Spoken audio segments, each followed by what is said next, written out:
Hello friends, कैसे आप सभी। बहुत शानदार तरीके से आप पढ़ाई कर रहे हैं और अपना ध्यान भी रख रहे हैं। मुझे बिल्कुल पता लगा आपसे फीडबैक से, और बिल्कुल इसी तरीके से अनवरत रूप से अपनी पढ़ाई जो है आप जारी रखिए और पढ़ते रहिए इसी तरीके से, अपना ध्यान भी रखिए। ठीक है, आज के जो सेक्शन में हम लोग बात करने वाले हैं वो हम लोग बात करने वाले हैं, एक सेकंड ज़रा मैं पेन थोड़ा एक्टिवेट कर लूँ। हाँ, बात जो हम लोग करने वाले हैं वो फार्मेसी एक्ट 1948 के बारे में। चूँकि इससे पहले एक वीडियो आ चुकी है, तो ये वीडियो नंबर 2 है, और मुझे लगता है कि एक और वीडियो जो है डालनी चाहिए रजिस्ट्रेशन ऑफ फार्मासिस्ट के बारे में, क्योंकि वहाँ से एक सवाल पूछा जाता है आपसे। तो इसके बाद भी एक वीडियो और रजिस्ट्रेशन ऑफ फार्मासिस्ट पे आएगी, आप उसको ज़रूर देखिए। ठीक है, तो बाकी हम लोग देखते हैं। ये सारी चीज़ें हमने बात कर ली थी पिछले सेशन में, अब इस पर ज़्यादा हम लोग नहीं करेंगे। ठीक है, हमने क्या क्या देखा था, वो डेफिनेशन, हमने डेफिनेशन पिछले सेशन में कवर कर ली थी। फार्मेसी काउंसिल ऑफ इंडिया, एक ओवरव्यू हमने होलिस्टिक अप्रोच देख ली थी। अब स्टेट फार्मेसी काउंसिल और जॉइंट फार्मेसी काउंसिल और रजिस्ट्रेशन, ये सारी चीज़ें, ये वाला पोर्शन हम लोग पढ़ेंगे, ये वाला नेक्स्ट वाले सेशन में पढ़ेंगे। लेकिन we will having an idea, हम लोगों के पास एक आइडिया होगा। ठीक है, अब चलिए ज़रा हम लोग बात करते हैं। अब नेक्स्ट हम लोग बात करते हैं, क्या हम लोग बात करने वाले हैं कि फार्मेसी काउंसिल या pharmacy act, sorry pharmacy council नहीं, फार्मेसी एक्ट 1948 के बारे में हम लोग थोड़ा समझते हैं। ये सारी बात मैंने बताई थी कि 1948 में आया था, बहुत सारे अमेंडमेंट एक्ट आए थे इसको रेगुलेट करने के लिए, ये सारी चीज़ें। और फिर उसके बाद सिलेबस क्या है, रजिस्ट्रेशन पर्पस क्या था, कैसे था प्रोसेस, ट्रेनिंग, एग्जामिनेशन, ये सारी चीज़ें हम लोग बात कर चुके हैं। ये एज ए रिकैप हम लोग देख रहे थे। ठीक है, अब ज़रा हम लोग थोड़ा आगे देखते हैं। ये भी definition already, central council, central PCI, central register क्या है, सेंट्रल बॉडी जो सेंट्रल पीसीआई वो मेंटेन करती है। स्टेट काउंसिल क्या, हर स्टेट की काउंसिल, यानी कि स्टेट फार्मेसी काउंसिल। एक चीज़ आपको लगे हाथ इन्फॉर्मेशन बता दूं, आप लोग बड़ा कंफ्यूज रहते हो। जब वैकेंसी फार्मासिस्ट की आती है या कुछ भी, तो उसमें लिखा रहता है रजिस्टर्ड विथ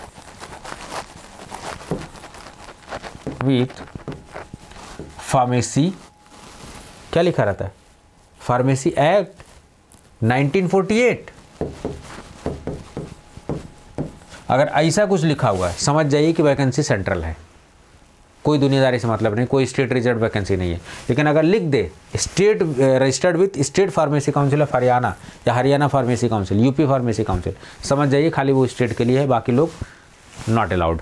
सिंपल सी बात है, समझ जाना चाहिए आपको। ठीक है, ये थोड़ा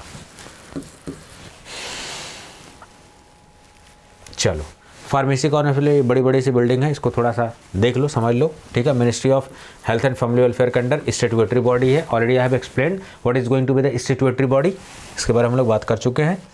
अब जरा आते हैं मेन मुद्दे पे। ई जो पूछा जाता है ये बहुत इंपॉर्टेंट है, इसमें भी एक्स ऑफिशियो वाला पार्ट बहुत इंपॉर्टेंट है। ये बात हम लोग को समझना पड़ेगा, जानना पड़ेगा। देखो, एक होते हैं इलेक्टेड मेंबर्स, एक होते हैं नॉमिनेटेड मेंबर्स, एक होते हैं एक्स ऑफिशियो मेंबर्स। ये वही वाले एक्स होते हैं जिसे आप समझ रहे हैं, ex officio members. Elected member, elected कहाँ से, उन्हीं में से जो मेंबर्स हैं, यानी कि पीसीआई के जो मेंबर हैं उन्हीं में से ये चुने जाएंगे। और नॉमिनेटेड मेंबर, उन्हीं मेंबर्स में से ये नॉमिनेट किए जाएंगे। ठीक है, और एक्स ऑफिशियो क्या होता है, पोस्ट वाइज होता है, व्यक्ति वाइज नहीं होता, इट इज़ पोस्ट वाइज। जैसे मैं एग्जांपल देता हूँ निर्मला सीतारमन जी का। निर्मला सीतारमन जी करेंटली में फिनेंस मिनिस्टर हैं, तो निर्मला सीतारमन जी के नाम से श्रीमती निर्मला सीतारमन, ये एक्स ऑफिशियो मेंबर नहीं है। कौन है, वित्त मंत्री जो है वो एक्स ऑफिशियो मेंबर, यानी कि by post ex officio member उसे कहते हैं जिसमें कोई पोस्ट हो, नॉट व्यक्ति, इंडिविजुअल नहीं होता। ठीक है, अब देखते हैं सबसे पहले इलेक्टेड मेंबर्स। तो इलेक्टेड मेंबर्स में 6 मेंबर्स होते हैं, including teachers elected by university grant commission, जो कह कॉन्स्टिट्यूशन ऑफ पीसीआई सेंट्रल, ये बात ध्यान देना चाहिए, सेंट्रल पीसीआई में कौन कौन होता है। ठीक है, उसके अलावा मेडिकल काउंसिल का एक इलेक्टेड मेंबर होगा, एक रजिस्टर्ड फार्मासिस्ट होगा टू रिप्रेजेंट ईच स्टेट, केवल और केवल मात्र एक होगा, 1 registered pharmacist to represent each state. जैसे हमारे राज्यों को रिप्रेजेंट करने के लिए क्या होता है, राज्यसभा। ठीक है, ये बात उसी तरीके से यहाँ पर भी, यानी कि 6 तो ये हो गए, यूजीसी जो है इनको इलेक्ट कर रहा है, यूनिवर्सिटी ग्रांट कमीशन। ठीक है, आप बताइएगा यूनिवर्सिटी ग्रांट कमीशन का नाम चेंज करके क्या बदल दिया गया है क्या? पहले जो यूनिवर्सिटी को ग्रांट आता था, अब कौन सी गवर्नमेंट ने कौन सी बॉडी को कॉन्स्टिट्यूशन कर दिया है जो फंड दे रही है अब यूनिवर्सिटीज़ को? ये अपडेटेड इन्फॉर्मेशन आप बताएंगे मुझे, ये न्यूज़ में है। ठीक है, मेडिकल काउंसिल और एक रजिस्टर्ड फार्मेसी, यानी कि 6, 7, 8 मेंबर हो गए, इधर इलेक्टेड हो गए। चलो अब आते हैं नॉमिनेटेड। नॉमिनेटेड का मतलब नामित किया गया। जैसे मैं आपको एग्जांपल समझाऊं, जो प्रेसिडेंट होते हैं, देखिए इससे प्रेसिडेंट का लेना देना नहीं है, मैं आपको समझा रहा हूँ। जो इंडिया के प्रेसिडेंट हैं, लोकसभा में कुछ लोगों को, राज्यसभा में कुछ लोगों को नॉमिनेट कर देते हैं वो। तो नॉमिनेशन का काम कौन करता है? प्रेसिडेंट करते हैं। उन लोगों को जो चुनाव के द्वारा नहीं आते, जैसे हेमा मालिनी जी हैं, जैसे सचिन जी हैं, तो ये लोग नॉमिनेटेड मेंबर्स हैं।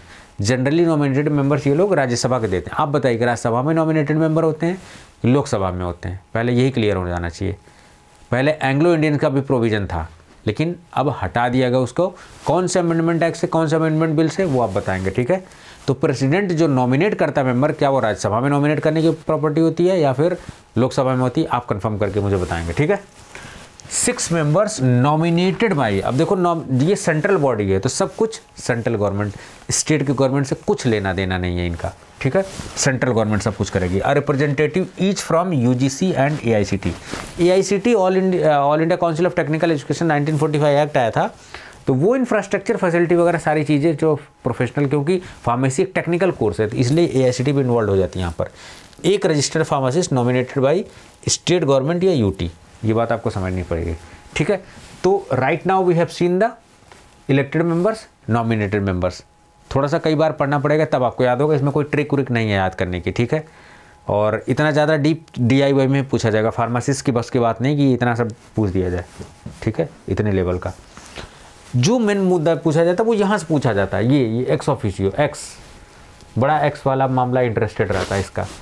तो एक्स ऑफिशियो मेंबर, देखो इसमें लिखा हुआ है director general of health services, director general of central drug laboratory, drug controller of India.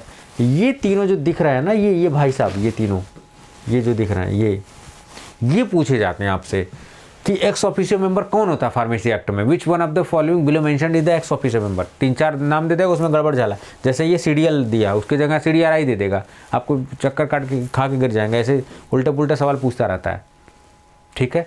तो ये director general of central drug laboratory, drug controller of India, director general of health services DGHS, ठीक है। ये सारी बातें देखो इसमें लिखा हुआ, मैंने ये नोट करके लिखा हुआ, शायद छुप गया है थोड़ा सा। President and vice president of central council are elected by members of the council. यानी कि ये मेंबर्स ही होते हैं, उन्हीं में से एक। जैसे प्रधानमंत्री का चुनाव कैसे होता है, ठीक है, आपने देखा होगा, सारे ये सांसद ही होते हैं, लेकिन उनमें से ही एक कोई उनका होता है नेता, जो लोकसभा का, उसको प्रधानमंत्री के तौर पे चुन लिया जाता है। तो उसी मेंबर्स में थे प्रेसिडेंट और वाइस प्रेसिडेंट, ठीक है, PCI के। और कितने साल के लिए? Hold office for period not exceeding 5 years. 5 साल से ज़्यादा नहीं। ऐसा नहीं कि बैठ के खाली पेट बड़ा किए जा रहे हैं, खाए जा रहे हैं। कितना खाओगे भाई, फट जाओगे। एलिजिबल फॉर री इलेक्शन, दोबारा सुन को, मतलब एक बार में मन नहीं भरा, दोबारा भी री-इलेक्ट होंगे, ये समझ जाओ आप। Council shall appoint a registrar who shall act as a secretary to the council. Secretary मतलब पैसा वैसा करे, लेन देन, खजानजी जो है, पैसा वैसा का लेन देन सब कुछ करेगा। ये थोड़ा सा ये समझाने की कोशिश की। कुल मिला जुला के मुद्दे की बात है कि आपको ये रखना है, ये सब बकवास होकर दुनिया भर की चीज़ें जो है वो तो बात की बात है, वो DIY में पूछा जाएगा। लेकिन for the pharmacist examination that is sufficient information, यहीं से सवाल पूछा जाता है, ये आपको जानना पड़ेगा। चलिए लोग और देख लेते हैं ज़रा क्या है की फंक्शंस ऑफ PCI। PCI करता क्या है आपको पता ही होगा। देखो सिलेबस बनाता है PCI का, सिलेबस आप पढ़ते रहते हो। रजिस्ट्रेशन ऑफ फार्मेसिस्ट कैसे होगा, वो सारी चीज़ें, ठीक है। और क्या PCI का काम है, और ज़रा देखो ट्रेनिंग वगैरह सारी चीज़ें, सब चीज़ें देखो लिखा हुआ है। मिनिमम क्वालिफिकेशन क्या होना चाहिए, एजुकेशन को रेगुलेट करता है फार्मेसी को। एक काम मिनिमम क्वालिफिकेशन की, कौन कौन से लोग जो है रजिस्ट्रेशन करवा सकते हैं, कौन नहीं करवा सकते हैं, कौन लोग डिस्पेंस कर सकते हैं, नहीं कर सकते हैं, ये बात आपको समझनी पड़ेगी। उसके बाद equipment and facilities provided for the student.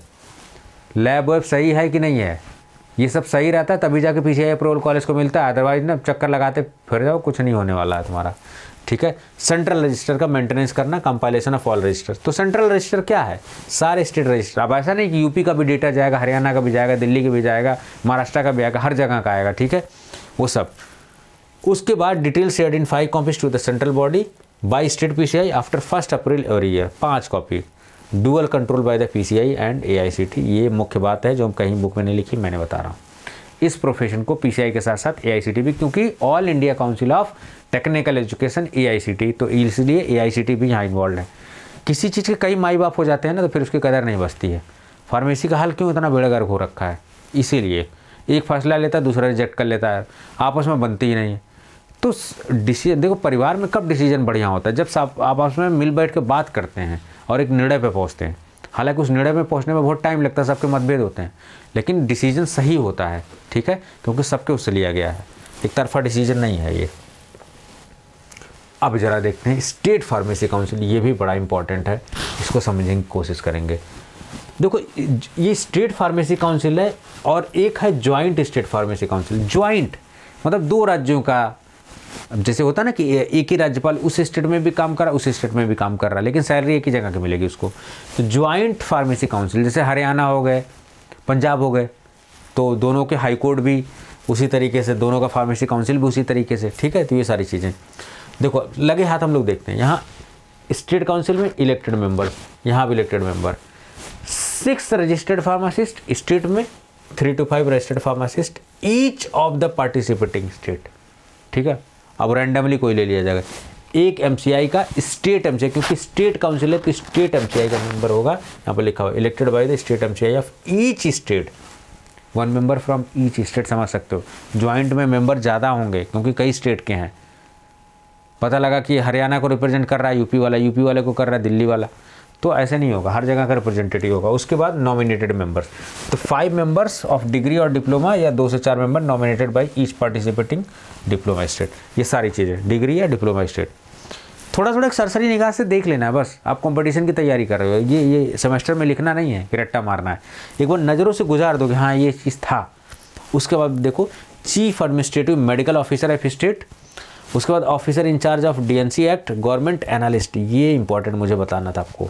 आपके लोक सेवा आयोग जो यूपी फार्मेसी काउंसिल है, यूपी पब्लिक सर्विस कमीशन है, Uttarakhand public service commission, Bihar public service commission, Haryana public service commission, Maharashtra public service commission, वहाँ पर गवर्नमेंट एनालिस्ट की वैकेंसी आती है।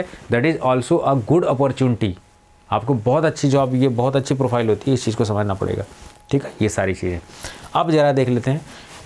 यहाँ पर एक्स ऑफिशियल मेंबर कौन है, chief administrative medical officer of state, medical officer of each participating, यहाँ ये वर्ड देखो लिखा हुआ ईच पार्टिसिपेटिंग स्टेट, ज़्यादातर यही सेम है चीज़ें, लेकिन ईच पार्टिसिपेटिंग स्टेट कर दिया, थोड़ा इस तरीके से ध्यान रखना आपको, ठीक है। Officer in charge of DNC act, यहाँ पे देखो लिखा हुआ DNC act of each participating state, इनको ई चीज़ लगाने में बड़ा मज़ा आता है, ठीक। गवर्नमेंट एनालिस्ट, वही सारी चीज़ें, ठीक। ये मैंने वैधानिक चेतावनी लिखी हुई देखो, if any member absent from 3 consecutive meeting, कहने का मतलब फरार हो जाता बिना बताए, बिना वैलिड रीजन के, बाहर जाओ, आउट, सिंपल सी बात है, ये बात आपको समझना पड़ेगा। तो आज के लिए इस सेशन में इतना ही रहने देते हैं। So thank you, thanks for the watching. और लास्ट में हम लोग इसके बाद जो वीडियो देखने वाले हैं रजिस्ट्रेशन ऑफ फार्मासिस्ट, वो थोड़ा सा इंपॉर्टेंट होगा, क्योंकि फार्मेसी प्रोफेशन से हम लोग फार्मासिस्ट भी हैं, तो डेफिनेटली उस चीज़ को हमें जानकारी होना चाहिए, ताकि हम और बाकी जो हमारे जूनियर हैं उनको भी हम अवेयर कर सकें, ये बात उनको भी पता होनी चाहिए, जानकारी होनी चाहिए। तो इसी बात के साथ मैं इस लेक्चर को ख़त्म करता हूँ। नमस्कार।